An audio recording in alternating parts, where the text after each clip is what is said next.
¿Cómo les va? Muy buenas noches, bienvenidos. Canal 5 nos encuentra nuevamente ustedes y nosotros aquí debatiendo esta costumbre de encontrarnos en Planá como hace tantos años para informarnos, para expresar los puntos de vista, un debate en serio. La economía que tanto nos preocupa, arrancó el gobierno de Macri, se prometieron brotes verdes, segundo semestre, la gente no sintió, algunos sectores sí, esa reactivación. ¿Cómo está hoy el bolsillo de la gente? ¿Llegó la bonanza? ¿Comenzó a reactivarse la Argentina? ¿Llega a todos los sectores? ¿Qué consejos podemos dar a la gente para que utilice mejor su dinero, para extender, por ejemplo, lo que nos falta, el dinero líquido, los créditos, las tarjetas, los intereses? Todo vamos a debatir en este programa con los distintos sectores que nos acompañan. Así que quédate porque este tema interesa a todo el mundo. Antes de ir al tema, la presentación, al informe que realizamos habitualmente, hay algo que nos moviliza y es nuestra vida. Tu vida nos moviliza. El equipo médico de URG Urgencias te brinda el profesionalismo y la contención que tu familia necesita. URG Urgencias, una empresa OSDE. Informe, la economía, ya ingresando segundo semestre, ha llegado finalmente la reactivación. ¿Qué dicen los sectores? ¿Qué pasa en Rosario, en la región? Las buenas y malas, el bolsillo de la gente, todo esto en este debate intenso aquí en Planá, tras el informe. Vamos. El resultado de las últimas PASO, donde Cambiemos obtuvo a nivel nacional casi un 39% de votos, un dólar estable, la decaída marcha de la CGT con gremios divididos y violencia, son síntomas de un gobierno que empieza a ver resultados. Para el oficialismo, muchas de las protestas de la oposición resultan inútiles, ya que hay signos de reactivación. A la pequeña recuperación en la demanda eléctrica, hubo un 93% de crecimiento en venta de maquinaria agrícola en el tercer trimestre. Está creciendo la compra de productos electrónicos y el consumo repunta tibiamente, a pesar de los altos precios en dólares. El fin de semana largo pasado tuvo récord de turistas y vuelos en todo el país, con un 10% más de turismo que el año pasado. La industria creció un 6,4% en junio, pero aún no se recuperó el empleo destruido en los 2 últimos años. Desde la oposición se promueve una situación de crisis con inicio en diciembre de 2015. Hablan de cierres de fábricas y más de 260.000 trabajadores despedidos, de los cuales 20.000 son de la provincia de Santa Fe. El gobierno responde que en un año se crearon 187.000 nuevos empleos, pero se lo acusa de incluir a monotributistas en la cifra. Cristina la llamó campaña del desánimo y Macri la define como campaña del miedo a las voces críticas opositoras.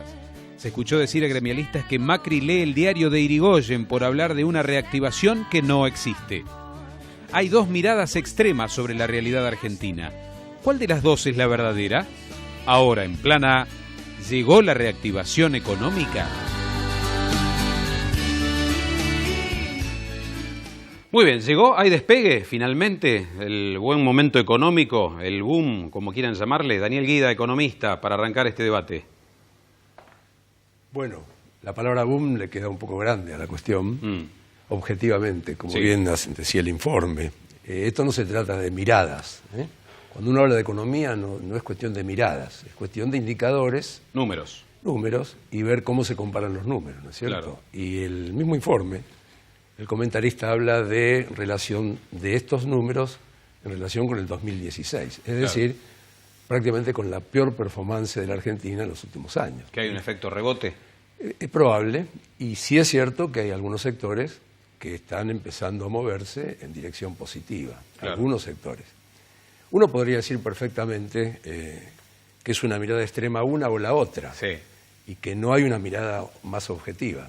Yo creo que en el debate es bueno tratar de buscar una mirada más objetiva. Y hablando de miradas hacia adelante, hacia el futuro, el camino, el rumbo económico, ¿es el correcto para profundizar este crecimiento, para que tengamos años de crecimiento? No digo a tasas chinas, pero sí 3-4% en 20 años consecutivos. Desde mi perspectiva es muy difícil encontrar variables objetivas hoy que nos indiquen un rumbo de 10-20 años. ¿Por qué, Daniel? Muy simple, el compromiso que está teniendo la Argentina en materia de deuda externa, con un crecimiento casi descontrolado, con tasa de interés muy alta, y que básicamente están llegando para la especulación financiera, no nos presenta un panorama muy favorable en cuanto a inversiones productivas, creación de nuevos puestos de trabajo y demás. Claro. Obviamente puede haber modificaciones, puede haber arreglos. No estamos ante un círculo virtuoso todavía. Bueno, esto es muy simple, se puede ver en la calle, ¿no es cierto? Es muy sencillo, no hace falta mirarlo, lo podemos vivir. Gustavo Helguera, a ver qué mirada tiene la de Daniel Guida. ¿Sos más optimista? ¿Coincidís? ¿Qué panorama ves? Esta reactivación, ¿está llegando a los sectores? ¿Cómo ves el panorama a futuro, los próximos meses? Bueno, coincido en parte con el análisis y lo que sí veo es que el crecimiento o ese rebote, digamos, si bien es lento, también es selectivo, como bien dice el doctor Guida. Hay sectores en los cuales ya empiezan a encontrar alguna dinámica, pero no se sienten otras. El consumidor, te diría, empezó hoy a cambiar su forma de realizar las compras, de realizar sus consumos, y eso se ve en el comercio, es evidente. ¿Hay un poco más de plata en el bolsillo de la gente? Bueno, si yo lo tengo que mirar, como dice el doctor, en términos de los indicadores, digo, la inflación en el año proyectaba a ser 22-23%, contra unas paritarias en 27%, quiere decir que aproximadamente habrá 3-4 puntos por sobre la Hay sectores entonces tendría... que ya tienen un efecto positivo, comienzan a verse el resultado de las paritarias. Claro, pero como un avión en pleno despegue, falta todavía, está en pleno carreteo, y para que realmente empiecen a notarse ese pequeño diferencial de la economía real que empieza a ganar algún que otro punto sobre las paritarias y sobre el salario real, va a faltar todavía un tiempo, pero se empiezan a ver los primeros, digamos, indicios de que esto empieza a caminar. Bien. ¿Y los trabajadores, Sebastián Ferro, como integrante del Sindicato de Empleados de Comercio? Estuviste en la marcha, ¿no? Sí. ¿Hay bronca? ¿Hay un alerta que se le pone al gobierno? No relajarse? ¿No coinciden con el rumbo? ¿Cómo lo ven los trabajadores? ¿Por qué participaron de esta marcha? Primeramente porque en cada reclamo que haya de trabajadores, nosotros como organización decidimos estar acompañando a los reclamos de los trabajadores. Bien. En segunda medida, coincido plenamente con Daniel Guida. Como organización nosotros ya venimos hablando con Daniel. ¿En qué coincidís, Sebastián? En los planteos que hace sobre la marcha de la economía, en el sentido que haya un crecimiento económico no quiere decir que haya un progreso social, porque eso se puede acumular en ciertos sectores de la sociedad, que para nosotros es lo que está pasando. Particularmente los empleados de comercio, ¿cómo la están pasando en cuanto a la fuente de empleo, al ingreso, al sueldo? Nosotros lo vemos todos los días. En febrero del 2016 nosotros teníamos 52.000 aportantes. Hoy en día, en febrero del 2016, nosotros hoy en día tenemos 49.000 aportantes. ¿Qué pasó? Perdimos 3.000 empleos por goteo. O sea, pequeños comercios. Cerraron.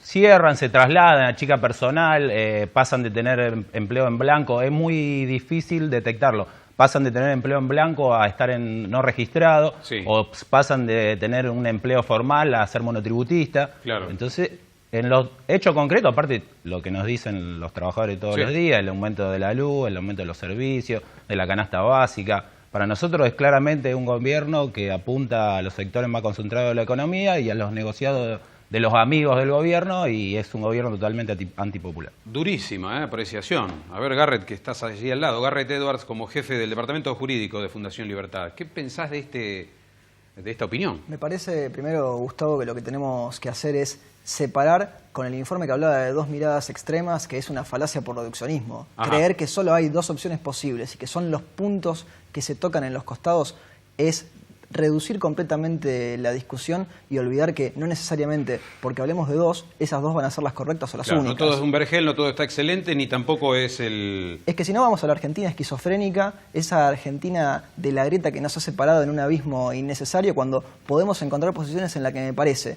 como decía Guida, hay puntos en común y hay indicadores objetivos y económicos que uno no tiene que dejar de lado. Pensemos, por ejemplo, hablaban de algunos sectores, 14 de los 15 sectores de la economía en la interanual de 2016 a 2017 mejoraron, no algunos sectores. Digo, ya que vamos a ponernos técnicos y analizarlo por ese lado. Ahora, del otro lado, la pesada herencia que quedó no parece ser fácil de revertir en poco tiempo. Venimos con una caída estrepitosa. En 2011, números internacionales, estamos hablando del Banco Mundial, que nunca lograron volver a los niveles, a los estándares que estaban antes. Es decir, caímos en 2011, subimos, bajamos, pero nunca volvimos al estado anterior. Decir que Macri recibió entonces una pesada herencia. Que no logró comunicar como debería haberlo comunicado. Porque sí, a ver, tuvimos algunas cosas buenas, salimos del cepo y con el atraso cambiario nos vamos acomodando con una flotación sucia del dólar, pero veníamos de cero inversión, de falta de creación de puestos de trabajo genuinos, veníamos de precios relativos súper distorsionados, veníamos también de un gasto público gigantesco y consumiendo por encima de lo que realmente podíamos. Ahora, a ver, ahí paro porque quiero escuchar. ¿Coinciden con este punto de vista de la pesada herencia? Daniel, Sebastián, que veo una mirada discordante allí, no, pero no de lo que recibió el gobierno actual y que tiene que mejorar. O no, pero ahí el informe decía 22.000 puestos de trabajo menos en la provincia de Santa Fe. Es que es cierto eso. Han perdido puestos de trabajo como también se han ganado puestos de trabajo en este año. Y ese es el principal problema que tenemos hoy por hoy en la Argentina, que nos ponemos a discutir ideológicamente cosas que ya están resueltas en el resto del mundo. A ver, es lógico, es concreto. Daniel, tendría que haber recuperado rápidamente. Macri recibió una muy mala economía, maltrecha, que le costaba sí o sí, aquí no había magia que valiera para recuperarse en este tiempo, Daniel. Yo voy a respetar la posición de Garrett. La voy a respetar porque soy un hombre adulto que soy capaz de respetar a los jóvenes. Me da la idea que están manejando cifras absolutamente falsas. Son las cifras que sacó el INDEC ayer. El INDEC... lo de los 14 de los 15 sectores. No, eso es una cosa. La otra cosa es que no hay crecimiento. Es simple, hay que entrar en la página del Banco Mundial, de la CEPAL, del Fondo Monetario, para ver las cifras reales, para que no confundamos a la gente. Y quiero aclarar. A ver, ¿en qué estaríamos confundiendo a la gente? Ni cerca estamos tratando de defender posiciones políticas. No, más vale. ¿Está claro? Si usted dice que no crecíamos, está equivocado. No, yo dije que caímos en 2011 y nunca nos volvimos a recuperar. No, nunca volvimos a recuperar. ¿De qué cifras? A las cifras de 2011. ¿Cuánto caímos en 2011? Dígame la cifra. ¿Y cuánto crecimos en 2015? No vayamos tan lejos. 2015, cuando se retira Cristina, asume Macri. Bueno, ese propio año, 2015. 2.50% del PBI aumentaba. Y nos venían contando los comunicadores que la Argentina no crecía.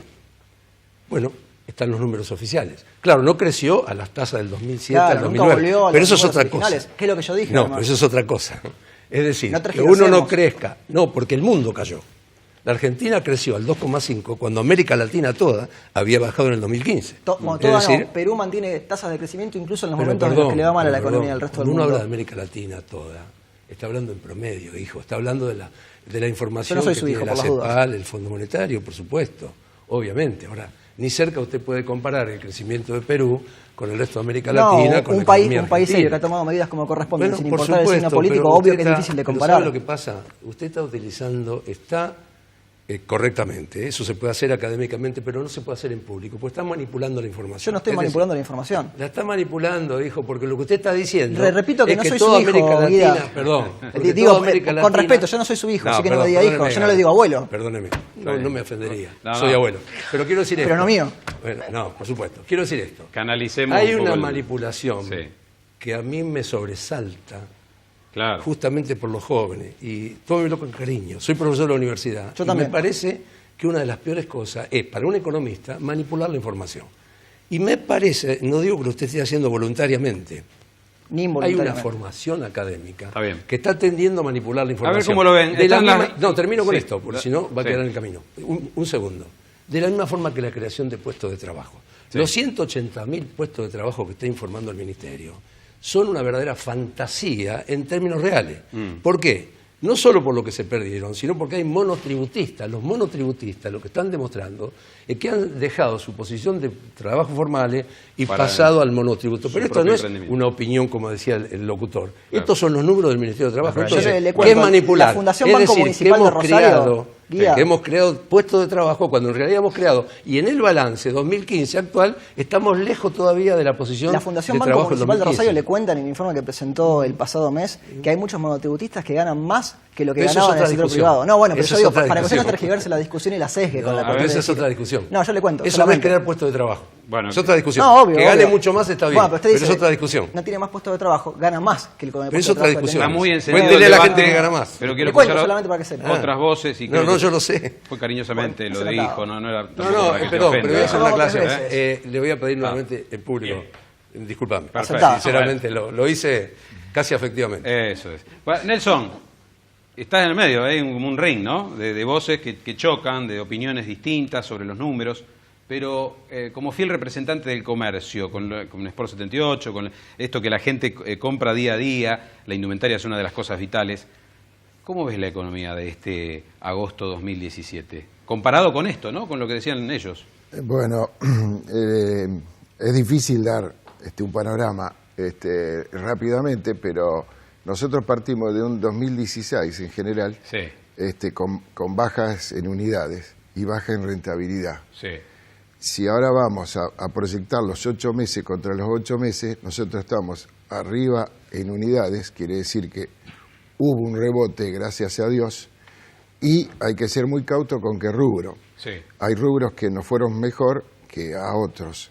Entonces, si tenemos que hacer un análisis más ligero, decimos, menos mal, estamos mejor. Sí. Está claro. Claro. Estamos mejor, y al que le fue mejor y que se repuso, está con ganas de hacer reactivaciones o hacer nuevos emprendimienos. Se puede decir que hay otra perspectiva. Que hace un año no se veía. Así que estamos más positivos. También hay que ser cautos porque tengo otros colegas que no le está yendo todavía de la mejor manera. En el comercio, o sea, la suerte es dispar. Sí. Es dispar. Pero creo que en general estamos mejor, ninguna duda, que el año pasado. Luli. No, recién escuchábamos a todos y todos más o menos coincidimos que tibiamente va mejorando en algunos rubros específicamente. Digo, ¿cuánto tarda eso en impactar en el bolsillo de la gente, no? ¿Y qué pasa con los que a lo mejor todavía no los impactó positivamente, los rubros que todavía no los impactaron positivamente, no? Bueno, en lo que es el comercio, creo que ayudó mucho, y ayuda mucho de jueves a domingo, Sí. 3, 6 y 12 cuotas. Claro. Creo que ese es un beneficio importantísimo que sí se mantuvo. Una medida que el gobierno dio marcha atrás porque en un momento exacto, había dado marcha atrás que no estábamos ninguno de acuerdo, estuvimos reunión. Pero era pesada herencia, Nelson. Era pesada herencia. Completamente. Era pesada herencia. Y esa en cuota era pesada herencia. La tasa de interés oculta, porque todo tiene interés No, igualmente. pero Pagaba pregúntale contado cómo que el A ver, que no. Nelson, esta herramienta la gente la utiliza. la herramienta la utiliza, hay muchísimas. ¿Paga mucho más caro un producto, por ejemplo? No. Con los De jueves intereses. a domingo 3 cuotas es sin intereses, o sea, que la espera la gente. El consumidor aprendió mucho a comprar.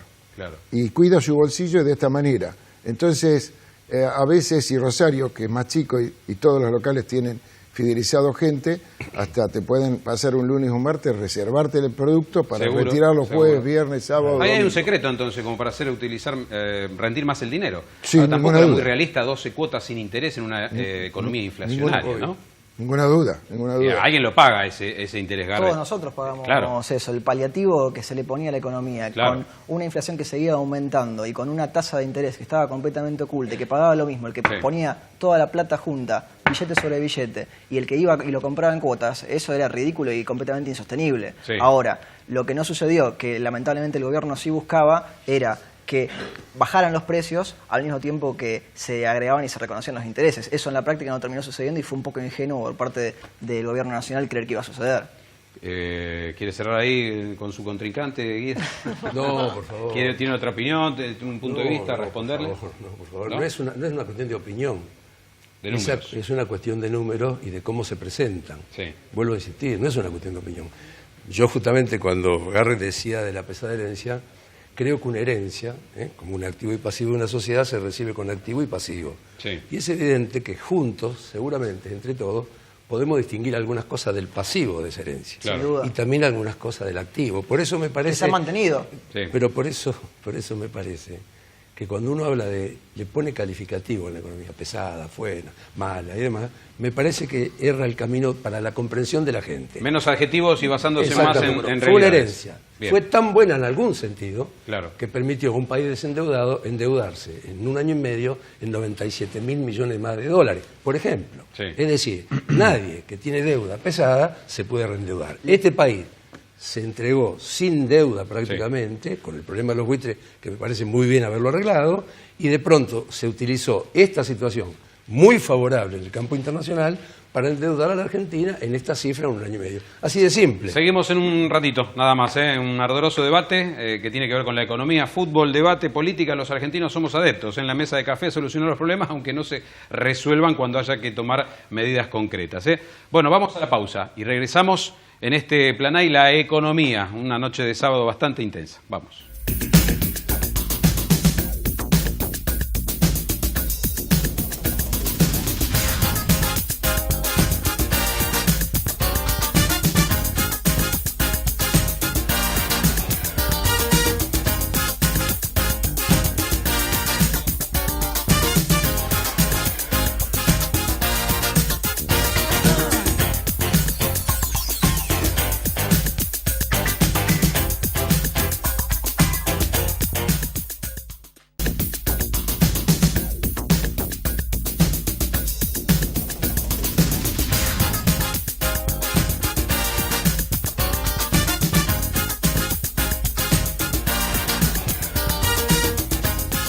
Los cruces siguieron en el corte. De hablar de economía no lleva a consenso. Generalmente hay confrontación como lo que se está observando aquí. Pero lo interesante es debatir para encontrar el equilibrio, el punto justo, coincidir en lo que está mal, lo que está bien, lo que hay que mejorar. Estamos hablando de economía, cómo repercute en tu bolsillo. Vamos a hablar ahora de algo que es muy placentero. Es un encuentro de amigos, la familia, se prende el fuego, la parrilla y uno de los buenos pescados que tenemos aquí en nuestro río Paraná. Una boga de espinada a la parrilla. ¿Les gusta? Interesante. Para invitar, Mar Azul es la referencia, llegás a buen puerto. Llegaste a buen puerto. Marisquería, pescadería y roticería Mar Azul. Ahora con más espacio, renovado para elegir los más exquisitos platos de mar y río. Envíos 438-1400. Pescadería Mar Azul. Tucumán, esquina Constitución, Rosario. Muy bien, Luli, avanzamos con este debate. No, los escuchaba y me preguntaba, bueno, vos, Sebastián, estuviste en la marcha el día martes y uno de los temas también que está dando vuelta y que tiene que ver con el rumbo económico, la reforma laboral, ¿no? Ustedes del sector, ¿cuáles son la posición que tienen sobre el tema, no? La reforma laboral, se habla de productividad, que se necesita productividad y por eso una reforma laboral. Nosotros primero lo que decimos es que siempre el esfuerzo lo tienen que poner los trabajadores. A nosotros, ¿qué contrarrestamos a eso? Diciendo que, por ejemplo, le sacaron los impuestos a las mineras, sectores de la economía que concentran y que ganan mucho dinero y le piden una reforma laboral a los trabajadores para que haya productividad. Hay casos, por ejemplo, la productividad se puede buscar de otra forma, como en Alemania, que es capacitando a los trabajadores, invirtiendo en tecnología, y no, por ejemplo, como fugan la plata del país los grandes empresarios, que desde la década del 70 hasta ahora han fugado 400.000 millones de dólares. Con esa plata se podría hacer otra Argentina si se quiere. Sí. Entonces nosotros decimos, piden esfuerzo siempre a los trabajadores y en realidad tendrían que dar ejemplo los que piden el esfuerzo a los trabajadores. Ahora, Sebastián, fue una verdadera demostración de los trabajadores enojados con el actual sistema porque hubo violencia entre ellos, se desdibujó esa convocatoria. Nosotros no coincidimos con esa metodología para dirimir diferencias. Nosotros somos un gremio. También pareció más una lucha de los dirigentes. Sí, hay una campaña también para decir que los sindicatos son nefastos, en realidad cuando... ¿De dónde proviene esa campaña? Y desde los medios hegemónicos, desde el gobierno, que claramente es un gobierno que quiere imponer reformas laborales a un modelo sindical argentino, que es uno de los que todavía en el mundo sigue teniendo organizaciones colectivas. En realidad lo que se quiere es destruir las organizaciones colectivas. Apunta nuevamente a una flexibilización laboral, como ya hemos visto en el gobierno de la Alianza, una ley que no dio resultados para generar más empleo. ¿Va en el mismo camino el gobierno de Macri, Garret? A mí me parece que no, Gustavo, porque por un lado ya salió el ministro de Trabajo, Jorge Triaca, a decir que no querían ni pensaban hacer una reforma laboral a la brasileña, que es la que hoy por hoy está llevando adelante el presidente Michel Temer, con un 1% de aprobación y de imagen positiva, así le está yendo en ese camino. ¿Y qué crees vos que tocaría? No el salario, no los beneficios, los derechos, obra social, previsionales y demás, pero ¿a qué apunta esta reforma? A mí me parece que Argentina no está preparada políticamente para bancarse ningún tipo de reforma estructural del estilo que haría falta para poder reactivar la economía. Pensemos lo que decía Arsén Sebastián. ¿Cuál es el estilo que haría falta? El estilo de la brasileña nos va a marcar dentro de 5 o 10 años, y esto es un contrafáctico porque todavía no ha sucedido, pero lo tendríamos que ver, ellos han congelado el gasto público por 20 años, constitucionalmente. Ahí vamos a ver si Brasil se ha vuelto más competitivo o no se ha vuelto más competitivo en el tiempo y si nos terminan comiendo los amigos de la región que están acá cerca. Pero el tema principal es que lo que dice Sebastián recién sobre Alemania no es equivocado. ¿Cuál es el tema? Alemania, es cierto, trabajan menos horas, se los capacita mejor. Ahora, hay que ver lo que hicieron los países ricos cuando eran pobres y no lo que hicieron cuando ya se volvieron ricos. Porque cuando uno ya es rico, cuando uno ya es Bill Gates, es fácil ver cómo uno gasta el tiempo, a dónde se dedica, qué hace, qué vacaciones se toma. Hay que ver qué hicieron los países pobres en su momento y adaptarlo a los tiempos actuales. Eso es lo que hay que hacer. A ver, Sebastián, dos cosas. Una, en los supermercados ya empezó a haber contrato basura. 3 meses, renuevan 3 meses al mismo trabajador. Ya empezó a haber... controlar el Ministerio de Trabajo si están haciendo eso. Sí, se está haciendo, pero lo están haciendo... es ausencia del Estado. Sí, lo están haciendo por imposición. O sea, ¿cómo por imposición? Y cuando el gobierno le da la veña para que lo hagan, porque empezó... Pero si las normas no lo permiten, es ilegal e inconstitucional y tiene que actuar el Ministerio de Trabajo. Sí. Bueno, se está trabajando en la denuncia con eso, pero está perfecto que lo hay que comprobarlo, hay que registrarlo, hay que denunciarlo. Vale. Yo voy al hecho de que lo empezaron a hacer después. Eso es culpa de los terminó en el 2002, 2003, empezó de vuelta ahora automáticamente con este nuevo gobierno. Eso por un lado. Y segundo, cierro con el tema de que quieren una imagen nefasta de los sindicatos. En el sindicato nuestro pasan más de 6.000 personas por día. Los sindicatos son organizaciones sociales a donde la gente, los trabajadores, buscan amparo cuando sufren esto, la pérdida del poder adquisitivo, que Luli hablaba de la gente que tiene bolsillo. Eso claramente lo que se perdió en los últimos 2 años, el poder adquisitivo de los salarios es terrible, ¿no? Sí, Nelson, todo junto lo ven. Nelson, mientras lo escuchás a Sebastián, porque es un gremio que te toca muy de cerca como empresario, ¿no? El de empleado de comercio. ¿Es un problema? No, la verdad que te decimos nosotros desde el centro de la asociación, siempre tuvimos con el sindicato de empleados de comercio muy buen diálogo, nos hemos puesto de acuerdo en todo. Claro. O sea que cuando había feriados puentes nos decían pueden abrir, si había un día feriado nosotros lo respetábamos y no abríamos en el centro, o sea, creo que es lo que hay que hacer. ¿El número de empleados en tu empresa se mantiene estable con los vaivenes de la economía? ¿No has tenido que atacar este tema? Gracias a Dios, así, no, y así tiene que ser, pero sí quiero rescatar que hay muchísimos chicos que trabajan conmigo que realmente son afiliados y están muy contentos con las obras que hacen los sindicatos. Ajá. Entonces yo creo que todas las cosas hay que ser objetivo y decirlas. ¿A cuánta gente das empleo, Nelson, con estos años y crecimiento? Tenemos 620 personas. Mirá, qué número, importante. Gustavo, con este escenario, con los pros y los contras, ¿las inversiones van a llegar a la Argentina? ¿La lluvia de inversiones, el gobierno que establece políticas más creíbles para atraer al capitalismo? ¿Y? Bueno, ese goteo de inversiones todavía no se vio, digamos, más que lo que es golondrino financiero, porque evidentemente por ahora se viene apostando un modelo de tasas reales, es decir, que aquel inversor le pueda ganar a la inflación mediante la colocación de activos financieros. Por ende, eso de alguna manera retrae la posibilidad o la inversión y la iniciativa privada, porque al haber o tener en el mercado disponibilidad de activos financieros con altas tasas, evidentemente la inversión va hacia ese canal. No entendí demasiado. Dejándote de lado, ¿cómo sería entonces? Te quiero decir que si vos tenés unos pesos, en vez de meterlo hoy en una actividad productiva, lo estás enfocándote al mercado financiero, porque hoy evidentemente el modelo está armado para que dé resultado desde el punto de vista financiero y no tanto. Pero bueno, ahí tiene que ver y se tiene que enganchar con otras políticas que tienen que ver, por ejemplo, con la baja de la presión impositiva, el reacomodamiento de las políticas laborales, cosa de que aquella persona que tiene intenciones de invertir vea que en el comercio, en la industria, normalmente tiene una oportunidad. ¿Y cómo se corrige esa timba financiera que he descrito en otras palabras, Gustavo, ¿no? de la alta tasa de interés, de los bonos, de los miles de millones que hay en juego cada semana prácticamente? ¿Cómo se corrige esto? No es fácil. No es fácil porque evidentemente el gobierno tiene, según su concepción, una idea de por qué se produce la inflación y tiene políticas destinadas a parar la inflación, políticas solo monetarias, que no están acompañadas por las políticas cambiarias, las políticas de tasa y el déficit fiscal que bien decía. Una alta tasa de interés como tenemos ahora, por ejemplo, el 26%, ¿qué repercusión tiene en la economía? Inversión productiva cero, se nota. Y si querés te doy un dato último, informe de la CEPAL, inversión extranjera directa en todo el mundo. Ha cambiado la tendencia y ya no viene más a los países en desarrollo, sino que va a los países concentrados con alto mercado interno y alta tecnología. Estados Unidos, más ahora con Trump, demostración que está en los diarios todos los días, ¿no? Europa Occidental y algunos partidarios. ¿Qué quiere decir?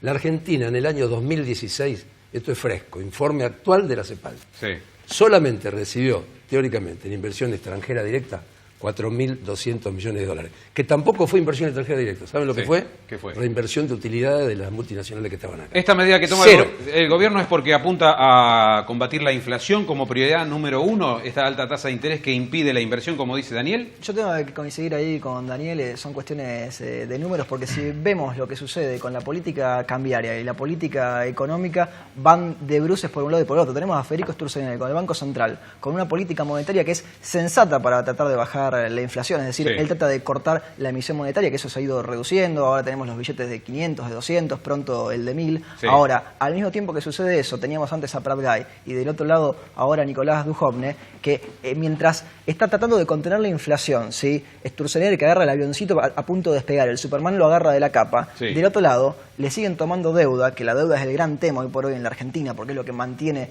lo que sostiene el gasto público por un lado y lo que nos sigue teniendo en déficit por el otro. Y entonces, si tratan de hacer despegar la economía al mismo tiempo que tratamos de contener la inflación, es ir de un lado y del otro y tirar de los dos lados a la vez, así no se puede resolver el tema. Ahora, Garrett, ¿qué pasa? El informe hablaba de miles de puestos de pérdida de puestos de trabajo en Santa Fe. ¿Qué pasa específicamente en Santa Fe? Bueno, nuestra zona en particular me parece que se ha encontrado con varios casos arquetípicos que hoy por hoy van saltando y que hay que analizar analizarlos por separado para realmente comprender qué es lo que pasa en cada sector en particular. Fijémonos por el caso lo de Mefrowills ahora, que está en concurso preventivo, que finalmente ha empezado a poner tanto la provincia como la nación dinero para tratar de resolverlo. Ellos, en particular, tuvieron la cuestión con Venezuela, es decir, tuvieron contratos multimillonarios que se cayeron en el medio por la situación ajena, claro. y además, bueno, un muy mal asesoramiento para ponerse con un país que después iba a terminar como terminó. Bueno, aquí estamos con el diagnóstico y en los hechos concretos, Nelson, el valor de compra de la gente que realiza, ¿se mantiene igual? No, ese es un tema, que el promedio de ticket en general ha bajado. Ha bajado. Sí. A pesar de que la suba de precios. Sí. También tengo que decir que este año en el rubro nuestro los precios se han mantenido bastante. Al ritmo de la inflación son o muy menor. cautos las empresas de deporte con las listas nuevas. Así que eso es importante. Y lo otro sí, el ticket ha bajado, el que gastaba 1.000 te gasta 800. O sea que es un ticket más bajo. Nelson, ¿y qué incidencia tienen los tours de compra? El Chile, Paraguay, esa fuga de divisas, la gente que viene hablando de maravillas por la diferencia de precios. Por ejemplo, en los artículos deportivos. Artículos deportivos, yo tengo colegas en Chile que me cuentan realmente lo que le venden a Argentina. Sí. De ellos, sí.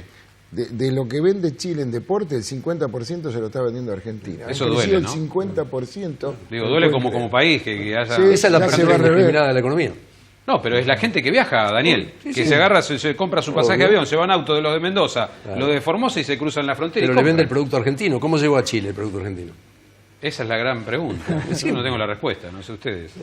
Bueno, está claro, un modelo que ha liberalizado totalmente el mercado de cambio, los controles de cambio, prácticamente ya no controla más ni administra el comercio exterior. No estoy haciendo crítica, estoy describiendo, si después te doy mi opinión. Es natural que esto ocurra, es lo que dice Gastón. Y hay una gran diferencia de precio. Un buen productor de la Argentina. De un par de zapatillas, por ejemplo. Por supuesto que hay diferencia de precio y con una cuestión más. Creo que hoy está más barato Santiago que Miami. Miami, claro. Sí, y si tomamos en cuenta además la manera de ir y llegar, incluso. Les queda más cerca, es más fácil.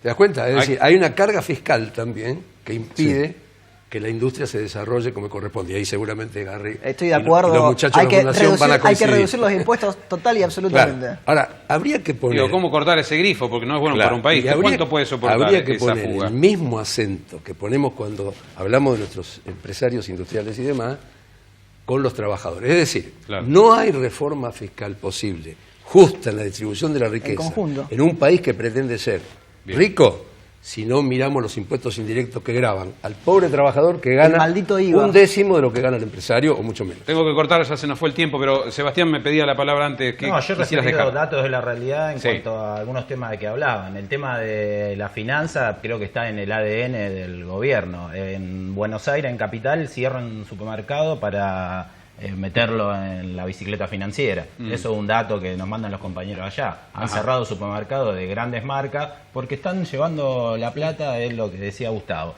Si alguien puede invertir $1 y ganar 10 en la bicicleta financiera, no tiene por qué meter un emprendimiento productivo a donde gana 3. Eso es evidente. Y después el otro tema de que dice Nelson, de que hay menos tickets que se cortan. También una falacia es lo de que combaten la inflación, porque esto ha pasado en el último tiempo. Que ¿qué hacen las grandes empresas? Yo fui delegado del supermercado más grande que hay acá en Rosario. Cuando el supermercado baja la venta, sube el margen de ganancia. Eso es lógica pura, eso es comprobable. Nosotros hicimos informes durante 2 o 3 años a donde teníamos el precio de costo y el precio de venta, y el supermercado por lógica hace eso. Cuando vende menos, sube el margen de ganancia. Entonces, la lucha contra la inflación ahí... Creo que quedaron con los problemas y las cosas favorables, qué cosas hay que resolver inmediatamente y cómo encauzar una economía, hacerla más transparente y que crezca el poder adquisitivo. Así que yo les agradezco por haberse acercado. Gustavo, te quería agregar algo más. Si mi economía familiar yo egreso o tengo más gasto que mis ingresos, en algún momento tengo que ajustarlo. Y 80 años en la Argentina vinimos teniendo esa dinámica, o sea, gastamos por sobre lo que tuvimos posibilidad de generar y por ende de ahí se desprenden todos los males de lo que estamos hablando. Con maquinita altos, o con endeudamiento. Sostener el déficit, sostener un gasto social enorme, etcétera. La madre de todos los males está ahí. Gracias a todos los participantes de este debate sobre la economía. Quedó un poco saldada, conducimos allí, Garrett y Daniel, la relación. Perfecto. ¿Todo bien? Todo bien. Gracias a todos por haber participado. Luli, nos quedamos. Tema salud. Enfermedades periféricas arteriales, el pie diabético, las extremidades, qué cuidados hay que tener. Interesante, sí. Porque afecta a mucha más gente de la que uno cree. En instantes aquí en Plan A. Ya volvemos.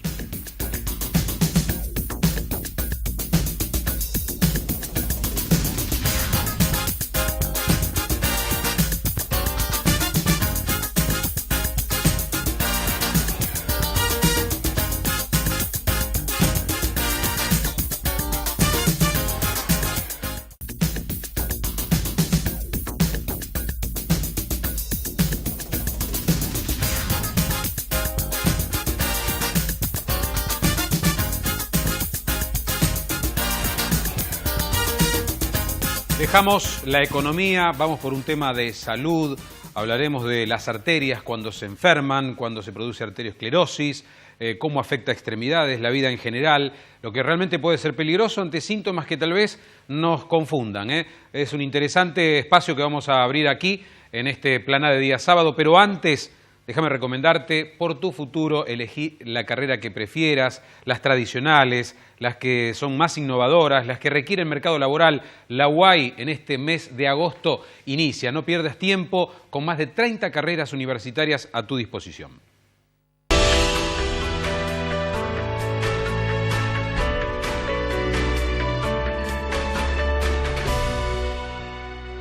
Comenzamos este espacio, Luli, con la enfermedad arterial periférica. ¿A quiénes afecta? ¿Cuánto tiene que ver la edad? ¿Pasar los 40, los 50 años? ¿Qué recaudos hay que tomar? ¿Qué prevenciones? ¿Qué tratamiento? ¿Se cura esta enfermedad? ¿Se controla? ¿Qué hay que saber? Informe en el aire y profesionales de nuestro medio que nos van a responder todas las preguntas. Vamos. Fumadores y personas con diabetes desde los 50 años pueden verse afectados por la arteriosclerosis. Hay pesadez al caminar y al subir escaleras, fatiga y frío en las extremidades, piernas entumecidas y llagas y heridas que no sanan. La placa de grasa y colesterol se acumula en las paredes de las arterias que abastecen de sangre a las piernas. Las arterias se estrechan hasta se obstruyen. Con atención médica adecuada y un cambio de hábitos de vida, las situaciones más serias pueden evitarse. El avance de la enfermedad puede provocar también el llamado pie diabético, que ocasiona traumatismos que pueden llevar a una infección gravísima. Y sin embargo es 100% prevenible si la persona se alimenta saludablemente, hace ejercicios con regularidad, no fuma y acude a consultas periódicas con su médico. ¿Cómo prevenimos la arteriosclerosis?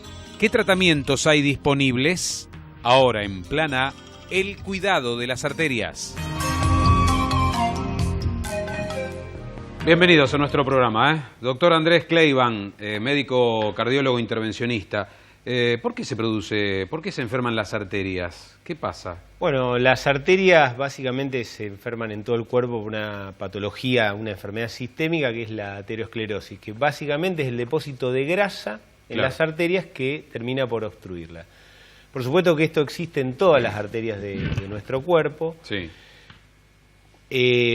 Pero es más común que la persona que tiene un problema cardíaco, por el dolor, acuda más rápidamente, y en general el paciente que tiene esta enfermedad localizada en los miembros inferiores, en general la retrasa mucho más, porque cree que es por la edad, cree que es el reuma, en general lo asocia con otro tipo de enfermedad y retrasa un poquito más la consulta en lo que se refiere a la misma enfermedad, que es la arteriosclerosis. ¿Y cuál es el peligro de retrasar la consulta, doctor? ¿Qué pasa si Bueno, el problema es que la enorme mayoría de estos pacientes tienen enfermedad concomitante. Tienen la enfermedad en las piernas y tienen la enfermedad en el corazón y en las arterias carótidas. Entonces, si nosotros no atendemos a tiempo la enfermedad de las piernas, no únicamente el riesgo está en que puedan tener infecciones y eventualmente amputaciones a nivel de las piernas, sino que la enfermedad cardíaca se puede producir más rápido. De hecho, hay un enorme, más de un 30% de los pacientes que tienen enfermedad en ese momento en las piernas, tienen enfermedad a nivel cardíaco también. Claro. ¿Es una enfermedad silenciosa? Digo, el síntoma cuando aparece ya la enfermedad está instalada. En general sí, hay maneras de detectarla en forma precoz y por eso es importante ir a su médico, no únicamente al cardiólogo, sino al clínico, en los pacientes diabéticos al endocrinólogo también, porque ahí es donde podemos prevenir. El desarrollo de la aterosclerosis no podemos evitarlo, pero podemos retrasarlo y en algunos casos prevenirlo. ¿Tiene que ver con la genética también? Tiene que ver con la genética. La aterosclerosis es, digamos, multicausal, tiene que ver con la edad, tiene que ver con el género. Los hombres estamos más expuestos, si bien las mujeres... ¿Y los malos hábitos, como el cigarrillo, por ejemplo? Y también. Evidentemente el cigarrillo, el hábito de fumar es sumamente... Para las arterias es sumamente nocivo. Sumamente nocivo para las arterias, hace avanzar la enfermedad mucho antes, específicamente en el caso de los miembros inferiores, el tabaquismo y la diabetes son dos factores de altísima prevalencia en los pacientes que tienen enfermedad en las piernas. ¿Qué sueles ver? Valeria López, como médica traumatóloga, hablando de las extremidades, ¿qué suele pasar cuando se presenta esta enfermedad? A ver, la enfermedad arterial en las extremidades, en un paciente diabético, Ajá. en particular, en este caso, Sí. lo que genera es el terreno propicio para que cualquier lesión, nosotros nos lastimamos los pies todos los días. Claro. Los pacientes que tenemos la sensibilidad conservada, que nos miramos el pie, que tenemos esa accesibilidad a Sí. revisarnos los pies, rápidamente nos damos cuenta. Claro. Y las Por heridas, un calzado, por ejemplo. Exacto. Algo tan simple como eso. Caminar descalzo por tu casa, con Sí. un calzado nuevo, y esas heridas curan generalmente sin intervención médica. Sí. En el paciente diabético, que tiene una pérdida de la sensibilidad por el mal control de la diabetes, eso enferma Claro. los nervios periféricos, en un terreno de lesiones arteriales, entonces tenemos todos los jugadores para que esas heridas después no curen y se cronifiquen en el tiempo, y son el puntapié inicial para toda una serie de problemas en Puede llegar el incluso pie a la del diabético, amputación. que pueden terminar, por supuesto, en el peor de los Esto es casos. lo que en una da amputación. entonces en el origen del pie diabético. Exactamente. Doctor, ¿y cómo se diagnostica la enfermedad arterial periférica? ¿Qué hace usted una vez que llega el paciente? Bueno, eso es probablemente la pregunta más importante y es lo más simple que podemos hacer los médicos. Ajá. Porque con un simple interrogatorio y poder hacer un buen examen físico tenemos el diagnóstico. Claro. Es decir, preguntarle al paciente qué le está pasando, cuánto puede caminar, si está parando una determinada cantidad de cuadras, si digamos, esa claudicación que llamamos, esa forma de enlentecer Sí. la marcha o de pararla, es por dolor o es por calambres. Claro. O si el paciente, como decía Valeria en este caso, tiene alguna pérdida de sensibilidad. Y con un simple examen el paciente se acuesta y nosotros le revisamos los pulsos Sí. con nuestras manos, podemos ya tener un diagnóstico. A veces, para tener una certificación de este diagnóstico, pedimos una ecografía Doppler de las Claro. arterias y con eso, algo tan simple, tenemos el diagnóstico. Después avanzaremos en el tratamiento y algunas imágenes que también para hacerlo más gráfico. Pero ahora charlamos con Dante, conocido, peluquero o coafer. Dante, ¿cómo es el Peluquero, tema? simple. Peluquero ¿Está de bien? señora. Porque está el chef o cocinero. No. ¿Coafer Peluquero, o peluquero? no, peluquero de señora. Bien. Dante, ¿qué pasó en un momento? Recién lo describía fuera de aire. ¿Qué pasó contigo? A ver, Pasó- relacionado con esta enfermedad. Pasó en un momento que una noche estaba cenando, estaba solo, estaba mirando la tele por empezar a comer. Yo me acuerdo bien que fue las 10 de la noche y sentí en el ojo derecho como estrellitas hasta que se me fue totalmente la visión del ojo. Ajá. Me fui al baño, me miré en el espejo, veía los dos ojos que estaban bien, Sí, tapé el izquierdo y era negro totalmente. claro. Bueno, fui al otro ¿Perdiste día- la vista? Perdí la vista 10 minutos. A las 10 días recobré todo. Y al otro día fui al oculista, pensé que eran las gotas que yo me ponía, me dijo, no, es un coágulo. Pero si yo no siento dolor, no siento nada. Claro. Bueno, vaya a un cardiólogo. ¿Quién es su cardiólogo? Yo no tengo cardiólogo. Bueno, Claro. fui a un lugar, a otro, y ahí me preguntaron y me dijeron que había que revisar adentro. Sí, Bueno, me dispuse a eso. claro. ¿Qué pasó con ese síntoma, doctor Cleiban? ¿Qué ocurría allí con Dante? ¿Qué estaba pasando? Porque estamos observando otra manifestación. Claro, esta enfermedad afecta a múltiples territorios. Él lo que describe esa pérdida repentina de la visión de un Sí. solo ojo es un síntoma casi característico de una enfermedad de la carótida. Ah, En el caso que él cuenta, seguramente había una obstrucción en la carótida y esa obstrucción hay que destaparla. Hay dos métodos tradicionales, uno es la angioplastia y la otra es la cirugía, se llama endarterectomía. Claro, porque puede llevar a un ACV, por ejemplo. Exacto, eso es el preludio de un accidente cerebrovascular. Ahora, Dante, ¿fue el primer síntoma que vos tuviste? Sí. La pérdida de la visión absoluta por 10 minutos de un ojo. Y un estado general de salud muy bueno, ¿no? Sí, Te sorprendió aún más porque vos no tenías ningún problema. No, me llama la atención porque no sentía dolores ni mareo, nada. Estaba lúcido total y yo mismo me preguntaba, ¿estoy bien? ¿Estoy bien? Ahora, es muy difícil de prevenir también esto, ¿no, Andrés? Exacto. En lo que cuenta ya está el caso instalado, pero por suerte tuvo un aviso que fue este accidente isquémico transitorio que le ocasionó la pérdida de la visión de un ojo, pero con recuperación. Claro. Bueno, ¿Suele no tener recuperación? Digo, ¿siempre es transitorio o un síntoma así? No, lamentablemente muchas veces es definitivo y afecta no únicamente la visión, sino que puede afectar la movilidad del cuerpo, la palabra. Pero esta misma enfermedad es la que sucede en todo el cuerpo. La aterosclerosis, que puede pasar en las piernas, como veníamos charlando, en el corazón, también en territorio carotidio. Por eso uno siempre habla de que esta enfermedad no se cura, se trata, se mejora, pero en otros territorios puede avanzar. Dante, te pusiste en manos de los médicos. Sí, totalmente. ¿Cómo lo viviste vos? ¿Qué pasó? Porque hace 2 años que se manifestó esto, ¿no? ¿Cómo lo viviste? Un poco más de 2 años. No, yo soy algo, digamos, para el común de la gente siempre me dicen soy un loco, porque yo me remito al profesional. Yo no hago otra cosa más que obedecer. Y aparte si tengo confianza, lo que sea. Claro. ¿Cuál es tu estado general de salud hoy día? Y hoy en día, después de este año un poquito pesado, bien.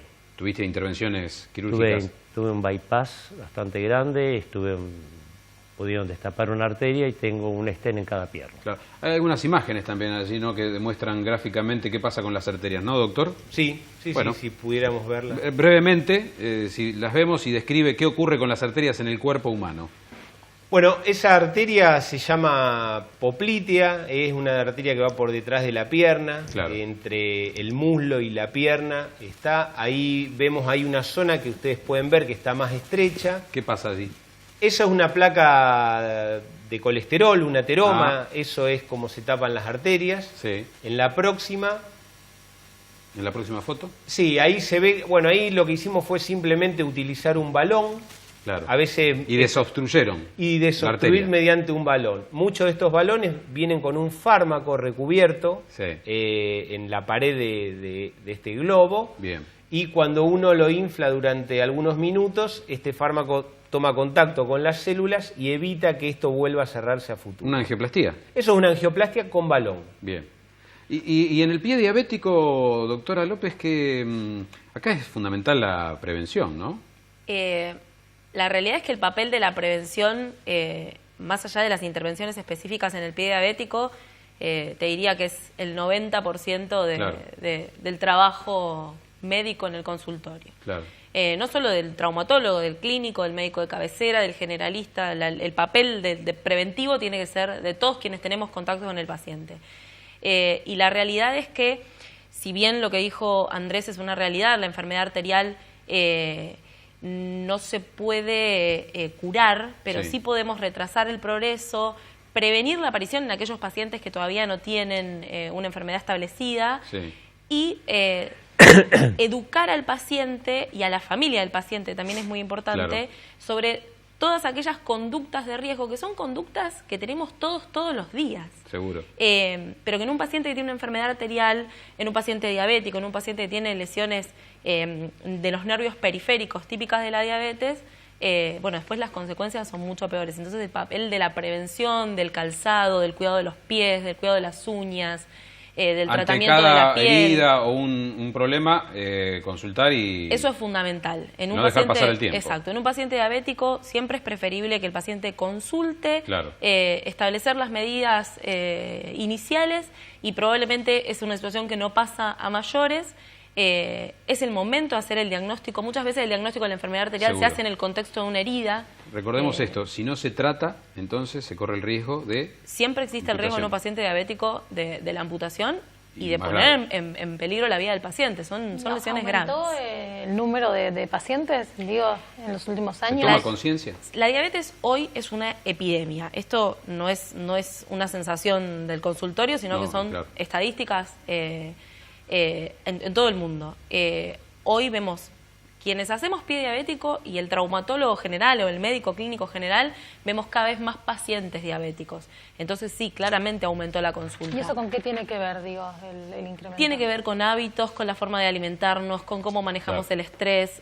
Por supuesto que siempre hay un lugar para la predisposición genética, pero hoy tiene que ver con cómo comemos, cómo nos manejamos en la vida diaria, y hoy la diabetes es realmente una epidemia. Entonces, el pie diabético sigue esa misma tendencia.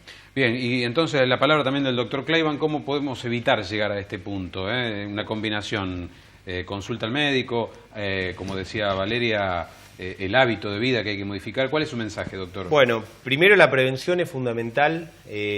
Todo lo que podemos hacer para prevenir la aterosclerosis básicamente tiene que ver con la alimentación, con los cuidados, con la vida sana, con hacer actividad física en forma regular, con no fumar. Pero una vez que esto está establecido hay que consultar, porque uno siempre trata de equiparar ciertas alarmas que tenemos en la sociedad que están perfectamente bien establecidas, por ejemplo el cáncer de mama, como revisarse, hacerse el examen, pero esta enfermedad es mucho más prevalente y mucho más mortal que el cáncer de mama. Porque no da mucha anticipación tampoco. Exacto, sobre todo porque la gente tiende a minimizarlo, a decir, bueno, voy a ir a ver al dermatólogo en algún momento, a lo mejor es el calzado, a lo mejor no puedo caminar porque me duelen un poquito las articulaciones, y cree que es producto de la edad y que es normal cuando esto claramente no es así. Ante estas señales de alerta, entonces, hay que consultar. Doctor, ¿se cura o se trata? Bueno, se trata, no se puede curar. La aterosclerosis, al menos hasta hoy, no la podemos curar. Bien. Podemos tratarla, como hemos visto ahí en algún caso, y podemos intentar modificar ciertos hábitos para retrasar la aparición de esta enfermedad en otros territorios. Bien. Doctor Andrés Kleiban, doctora Valeria López, un mensaje final entonces, queda muy claro, ¿no? Una consulta al médico. ¿Cuál es el primer médico? ¿El clínico después deriva, doctor? Es importante que todos los pacientes tengan un clínico, un médico, un especialista en clínica médica como médico de cabecera, y él obviamente puede derivar. Bien. Dante, la calidad de vida hoy día es... Bien. ¿Buena? Bien. Bien. Bueno, aprovechamos para felicitarlo por su gran carrera como peluquero de la ciudad. Te agradezco mucho, te agradezco mucho. Gracias. Muy bien. Muy amable. Bueno, muchísimas gracias. Así está en el Sanatorio de la Mujer, doctor Kleiban. Sí. Perfecto. Y que nos han visitado junto a la doctora López para hablarnos del pie diabético, de las enfermedades arteriales periféricas. Muchas gracias. Luli, tenemos que irnos. Pero tengo un aviso parroquial, porque el padre Ramón Carrizo, que nos ha visitado en algún programa, convoca un encuentro carismático de avivamiento. Mañana a las 15 horas, quienes quieran concurrir, la parroquia Inmaculada Concepción de Richieri 280. Un amigo de nuestro programa, así que difundimos esta convocatoria. Buen fin de semana, nos reencontramos el próximo sábado con más debates, por supuesto, aquí en Canal 5. Gracias.